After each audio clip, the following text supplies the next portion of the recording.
الحمد لله وكفى والصلاة والسلام على خاتم الأنبياء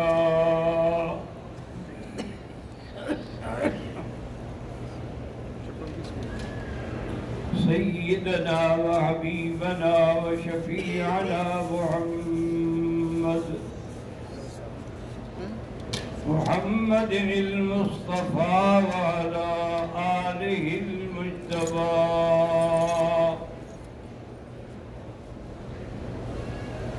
أما بعد فقد قال الله تبارك وتعالى في القرآن المجيد والفرقان الحميد: أعوذ بالله من الشيطان الرجيم. بسم الله الرحمن الرحيم.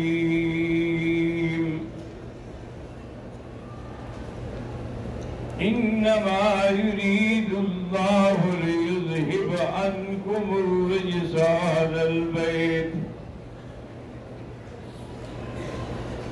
ويطهركم تطهيرا.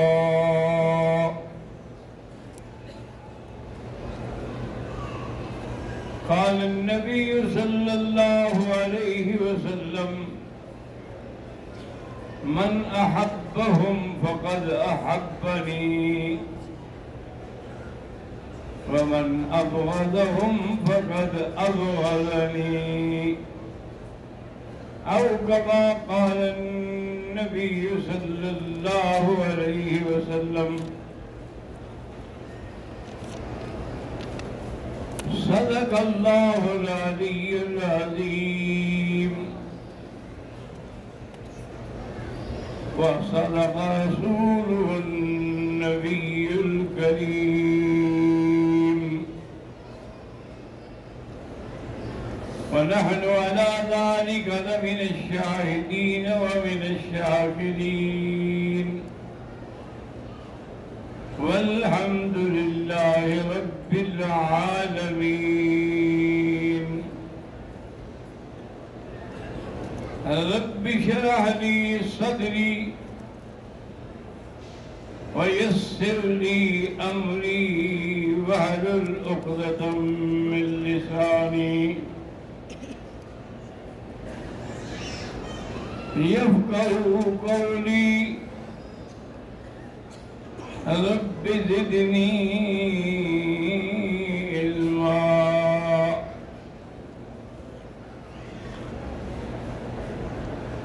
برادران اسلام، اللہ تبارک و تعالیٰ کی رحمت سے صحابہ اور اہل بیت کے بارے میں ذکر ہو رہا ہے. یاد رکھیں کہ دنیا میں دو فرقے پیدا ہو گئے. ایک فرقہ رافضی کہلاتا ہے یا شیعہ کہلاتا ہے، یوں سمجھ لیں، اور ایک فرقہ جو ہے وہ اپنے آپ کو خارجی کہلاتا ہے. اصل ان دونوں کی بنیاد جو ہے وہ یہود ہے. عبداللہ ابن سبا جو ہے وہ ان کی بنیاد ہے. اس زمانے سے لے کر آج تک اسلام کے خلاف جتنے بھی فتنے ہیں ان کے پیچھے یہودی ہیں.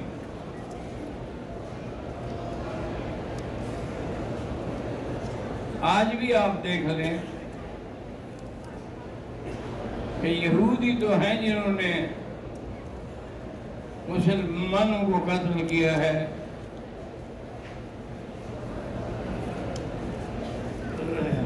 وجہ کیا ہے یہ سمجھنے کی کوشش کریں. کیونکہ براہ راست اگر سرکار دو عالم صلی اللہ علیہ وسلم پر کوئی اعتراض کرتے تو لوگ نہ مانتے، تو اس لیے انہوں نے پروگرام یہ بنایا کہ ایک جماعت جو ہے وہ اصحاب رسول کی تنقید کرے اور دوسری جو ہے وہ اہل بیت کی تنقید کرے، کیونکہ دین کے اصل گواہ جو ہیں وہ یہی صحابہ ہیں۔ حضور صلی اللہ علیہ وسلم پر جب وحی اتری تو گواہ کون تھے؟ صحابہ۔ حضور صلی اللہ علیہ وسلم نے نماز کا حکم دیا تو نماز سیکھنے والے کون تھے؟ صحابہ۔ طواف کا حکم دیا، عمرے کا حکم دیا، حج کا حکم دیا، مینا عرفات کا حکم دیا، تو سب چیزوں کے گواہ جو ہے وہ اصحاب رسول اللہ۔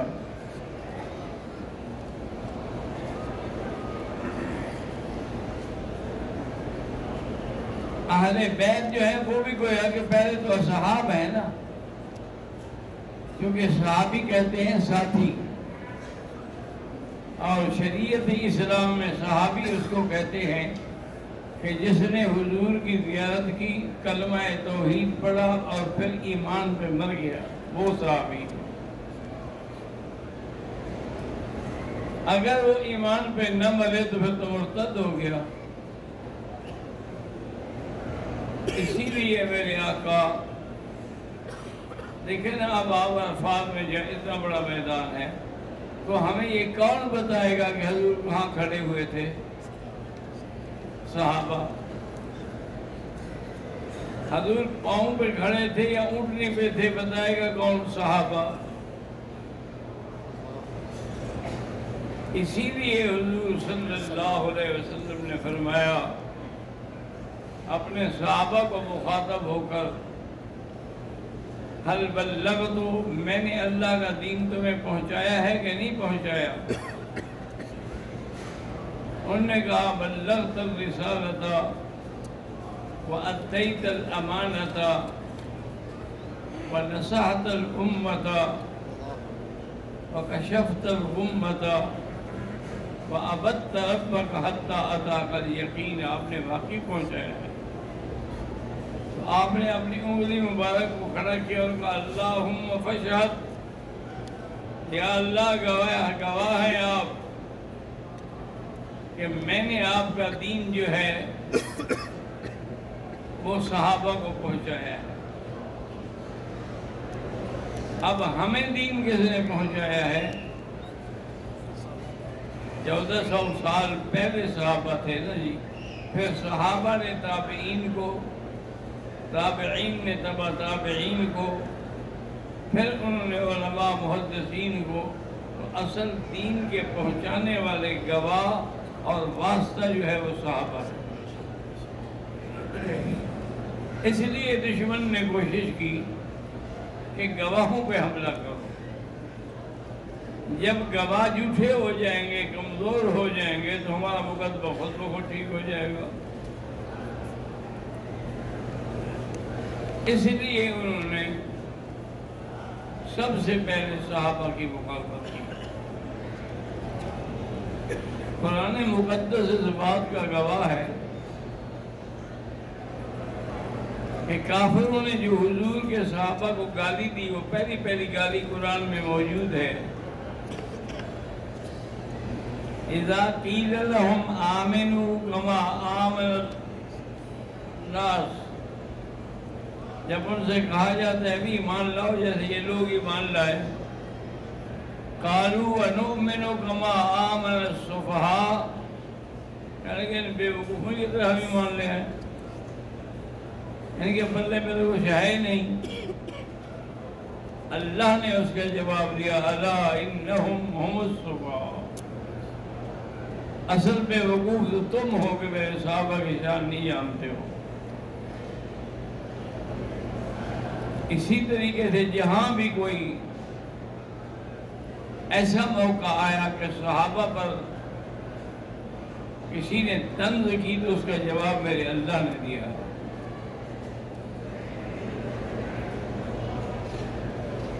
صحابہ کے بعد اہل بیت رسول، اہل بیت سے مراد حضور کی بیویاں بھی ہیں، بچے بھی ہیں، اولاد بھی ہیں، سب اہل بیت ہیں۔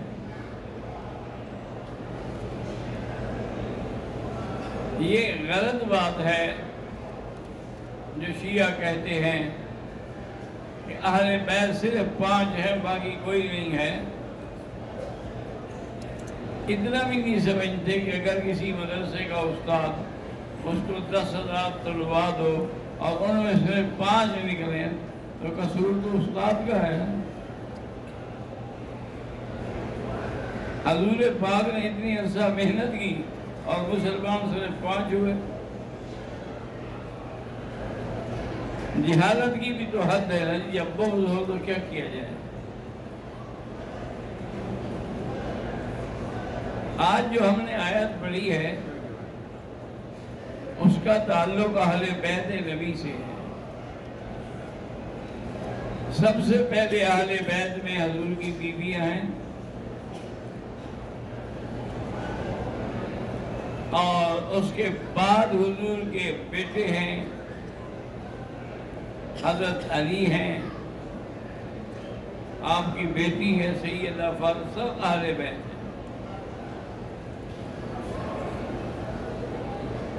ایک دفعہ حضور صلی اللہ علیہ وسلم نے اپنی چادر مبارک ڈالی جس میں آپ بھی تھے، حضرت علی بھی تھے، بی بی فاطمہ بھی تھی، حسن حسین بھی تھے، بی بی ام سلمہ بھی قریب میں موجود تھی۔ اس نے بھی کہا کہ حضرت میں بھی چادر کے نیچے آ جاؤ۔ اس نے کہا آپ کی ضرورت ہی نہیں ہے، آپ کو یہ تو قرآن آ چکا ہے کہ آپ اہل بیت ہیں۔ حضور پاک نے پھر اللہ سے دعا کی، اللہم ہؤلاء اہل بیتی وطہرہم تطہیرا، یا اللہ یہی میرے اہل بیت ہیں، ان سب کو پاک کر دے۔ اسی لیے روافض نے اس حدیث کو بہانہ بنا کے یہ عقیدہ رکھا کہ اہل بیت تو صرف 5 ہیں، 5 تن پاک ہیں، باقی تو کوئی نہیں۔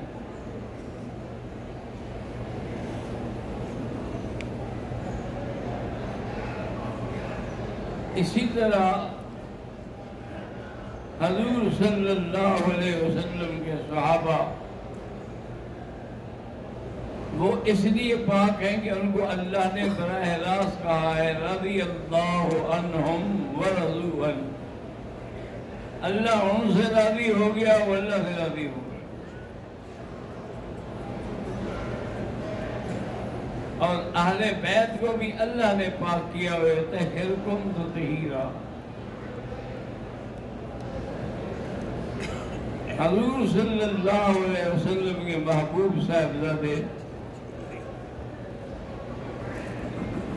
سیدنا حسن اور سیدنا حسین 3 ہجری کو حضرت حسن پیدا ہوئے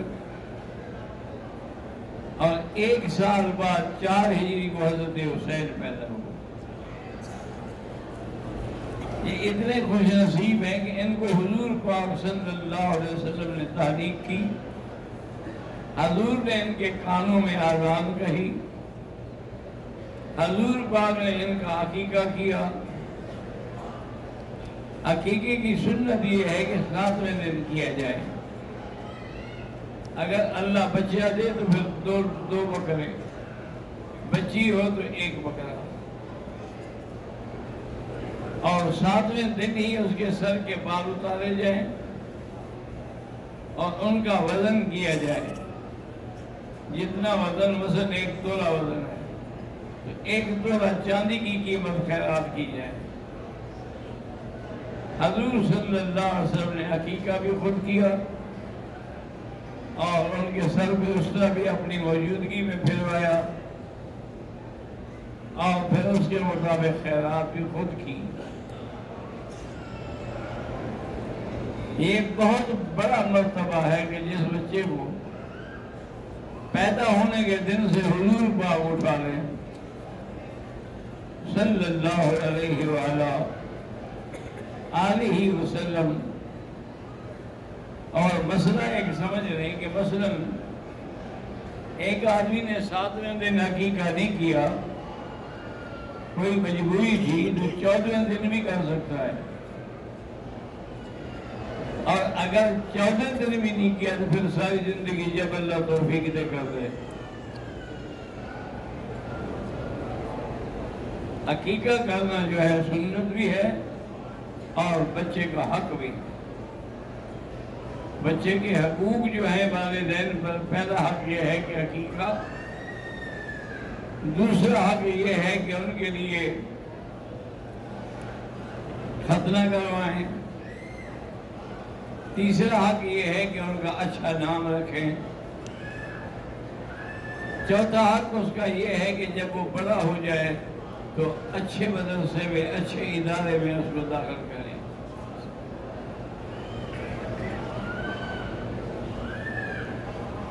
اگر ایسا نہ کریں تو پھر ماں باپ بھی ذمہ دار ہیں. اگر آج تک نہیں کیا تو اللہ توفیق دے تو اب بھی کر سکتے ہو.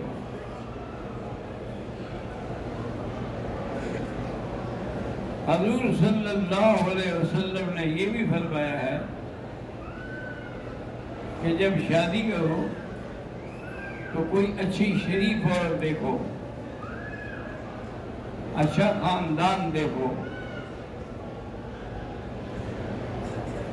اور پھر اس کے بعد اچھا نام رکھو بچوں کا. یہ بہت ضروری ہے. اور اس کا طریقہ بھی یہی ہوتا ہے کہ جب کوئی رشتہ آپ طے کر رہے ہیں، پہلے تو معلومات کریں نا بھی کیسے لوگ ہیں.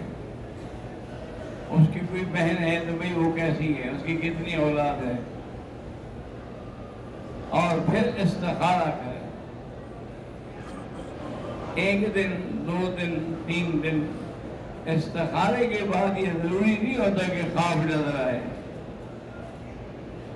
استخارے کے بعد یہ ہے کہ استخارہ کر کے اللہ پہ چھوڑ دو. جہاں اللہ نے خیر رکھی ہے وہی دوبارہ نکاح ہوگا. اور آج کل تو الحمدللہ چھوٹی چھوٹی کتابیں موجود ہیں جن میں دعا استخارہ ہے.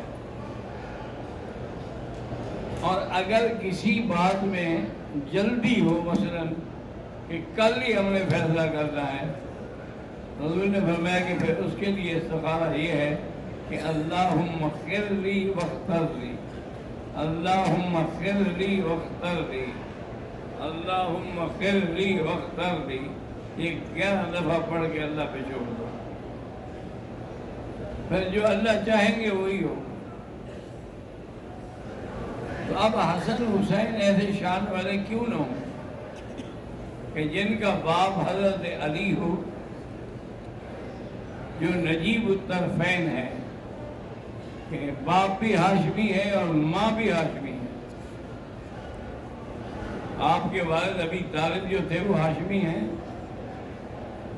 اور آپ کی والدہ جو ہے فاطمہ بنت اسد وہ بھی ہاشمی ہے. اور یہ فاطمہ بنت اسد اتنی خوش قسمت ہے، حضور اس کی قبر پہ خود کھڑے ہوئے، ہدایات دی بھی، یوں ٹھیک کرو، یوں ٹھیک کرو. نماز جنازہ خود پڑھائی، اور اس کو دفن کرنے سے پہلے اس کی قبر پہ اترے اور وہاں آپ لیٹ گئے. کچھ دیر تک آپ لیٹے رہے، پھر آپ باہر نکلے اور تو پھر اس کو دفن کرایا. صحابہ نے پوچھا حضور کیا وجہ ہے اس میں، عورت کے لیے جو آپ نے اتنا بڑا کیا ہے، اور آپ نے اپنا قمیص بھی دیا تھا کہ اسی میں اس کو کفن دو. حضور نے فرمایا ابھی طالب کے بعد مجھ پر اگر احسانات ہیں تو اس بیوی کے، سب سے بڑی خدمت میری اس نے کی، اس لیے مجھ پر اس کا حق تھا. اور مسلمان بھی ہو گئی تھی وہ، ابھی طالب تو مسلمان نہیں ہوئے. تو حضرت علی رضی اللہ تعالیٰ عنہ کی ماں یہ شان والی ہے اور حضرت علی رضی اللہ تعالی کی شادی شان والی ہے کہ بی بی فاطمہ سے ہوئی، اور اس دونوں سے اللہ پاک نے حضرت حسن حسین دی ہے، تو پھر وہ کتنے شان والے ہوں گے۔ ایک دن بچوں کے ساتھ کھیل رہے تھے، حضرت ابو بکر اور حضرت علی کٹھے آ رہے تھے۔ حضرت ابو بکر صدیق نے بڑھ کے اٹھا لیا حضرت حسن کو اور اپنے کندھے پہ بٹھایا اور کہا کہ ابی و امی، میرا ماں باپ تم پہ قربان ہو، شبیہن بنبی لیس شبیہن بعلی، تم حضور کی شکل ہو، علی کی شکل نہیں ہو۔ حضرت علی کھڑے تھے، مسکرا رہے تھے، کیونکہ اتنی بڑی تعریف اور کرنے والا ابو بکر ہو رضی اللہ تعالی عنہ اللہ۔ اور حضور اتنا خیال فرماتے تھے کہ جب بھی آپ کا ارادہ ہوتا، یہ بھی مسئلہ سمجھ لیں کہ کسی آدمی کے لیے کھڑے ہو جانا، یہ پیر ہے، یہ بزرگ ہے، یہ فلان ہے، کھڑا ہونا منع ہے، الا اس کے لیے جس کے دل میں تکبر پیدا نہ ہو۔ اس لیے بی بی فاطمہ جب حضور کے پاس آتی تو حضور کھڑے ہو جاتے اور اپنی بیٹی کو اپنے مقام پہ بٹھاتے اور اس کے سر پہ بوسہ دیتے۔ اسی طرح بی بی فاطمہ کے گھر میں جب حضور آتے تو بی بی فاطمہ بھی کھڑے ہو کے استقبال کرتی، حضور کے ہاتھوں میں بوسہ دیتی اور اپنی جگہ پر اس کو بٹھاتی۔ ایسے لوگوں کے لیے اٹھنا جائز کہ استاد ہے، شیخ ہے، اور آپ کو پتہ ہے کہ ہم نہیں اٹھیں گے تو ناراض نہیں ہوگا، اس کے دل میں کوئی غصہ نہیں آئے گا، پھر اٹھنا جائز ہے۔ لیکن یہ ہو کہ اگر نہیں اٹھیں گے تو یہ غصہ کرے گا تو پھر نہ اٹھیں، تاکہ اس کا تکبر جو ہے وہ ختم ہو جائے۔ ایک دن حضور آئے، دیکھا کہ حضرت علی گھر میں نہیں ہے، تو حضور نے فرمایا فاطمہ آئی رہے ابن امی، تمہارے چاچے کا بیٹا کہاں ہے؟ حضور مجھ سے آج ناراض ہو گیا اور باہر چلا گیا، اللہ عالم اب کہاں ہے۔ حضور پاک پوچھتے پوچھتے آئے تو صحابہ نے کہا حضور تو مسجد میں سویا ہوا ہے۔ حضور صلی اللہ علیہ وسلم تشریف لے گئے تو حضرت علی رضی اللہ تعالیٰ عنہ مٹی پہ سوئے ہوئے تھے اور کچی اینٹ کا سرانہ بنایا ہوا تھا اور سارے بدن میں مٹی لگی ہوئی تھی، تو حضور مٹی بھی جھاڑ رہے ہیں اور فرما رہے ہیں قم یا ابا تراب، مٹی کے باپ اٹھو۔ انہیں جب حضور کی آواز سنی جلدی سے اٹھا، اس لیے حضرت علی کی کنیت ابو الحسن تھی، جب پہلا بیٹا ہو کنیت اسی کے نام پہ رکھی جاتی ہے، لیکن وہ کہتے ہیں کہ جب حضور نے میری کنیت ابی تراب رکھی ہے تو اب مجھے اور کچھ پیارا نہیں، یہی کنیت پیاری ہے، مجھے ابی تراب کہہ کر ہی پکارا ہے۔ رضی اللہ تعالی عنہ وارضاہ اہل بیت رسول اللہ صلی اللہ علیہ وسلم اگر حضور چاہتے سونے کے پہاڑ کھڑے ہو جاتے، بلکہ حدیث مبارک میں ہے اللہ نے فرمایا میرے نبی اگر تم چاہو تو میں مکے کے پہاڑ سونے کے بنا دوں۔ حضور نے فرمایا نہیں، مجھے اس کی غرض نہیں ہے، بس ایک دن مل جائے تیرا شکر کرو، ایک دن نہ ملے تو صبر کرو۔ اور یہی حال اہل بیت کا تھا کہ کوئی ذریعہ آمدنی تو تھا نہیں، یعنی بی بی فاطمہ رضی اللہ تعالیٰ اپنے ہاتھ سے چکی پیستی تھی، اپنے ہاتھ سے آٹا گوندتی تھی، ہر کام گھر کا جھاڑو صفائی سب اپنے ہاتھ سے کرتی۔ ایک دفعہ حضور کی خدمت میں کچھ غلام آئے، حضرت علی نے فرمایا کہ فاطمہ جاؤ ابے کے پاس، اس کو کہو بھی ایک بادی آپ کو بھی دے دے جو آپ کی مدد کرے کام میں، آپ کے ہاتھوں میں گھٹے پڑ گئے ہیں۔ بی فاطمہ نے کہا ٹھیک ہے۔ بی بی فاطمہ آئی حضور کے پاس، لیکن شرم سے بات نہیں کر سکی، کوئی بات نہیں۔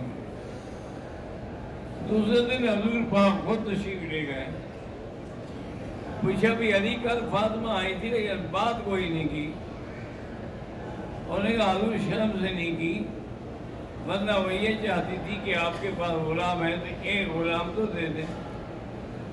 آپ نے میں سبق گن یتاما بدر، بدر کے جو یتیم لوگ تھے نا میں نے ان کو دے دیے اور کوئی بھی نہیں بچا۔ اور آپ نے فرمایا کہ فاطمہ اتق اللہ وعملی عمل اہل بیتک، اپنے گھر کا کام خود کیا کرو، میں تمہیں ایک نعمت بتاتا ہوں، اگر عمل کرو تو 1000 غلام سے بہتر۔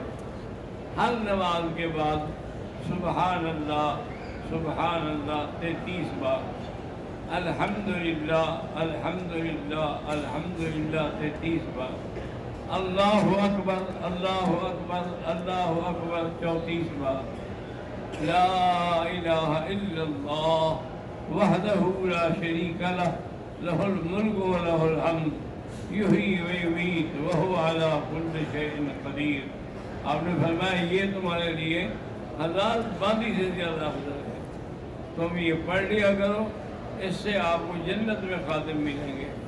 اسی کو کہتے ہیں تسبیحات فاطمہ، کیونکہ یہ فاطمہ بی بی کو حضور نے سکھائی تھی نا، لیکن الحمدللہ آج تک بھی ہر مسلمان تسبیحات فاطمہ پہ عمل کرتا ہے۔ اللہ ہمیں بھی توفیق دے۔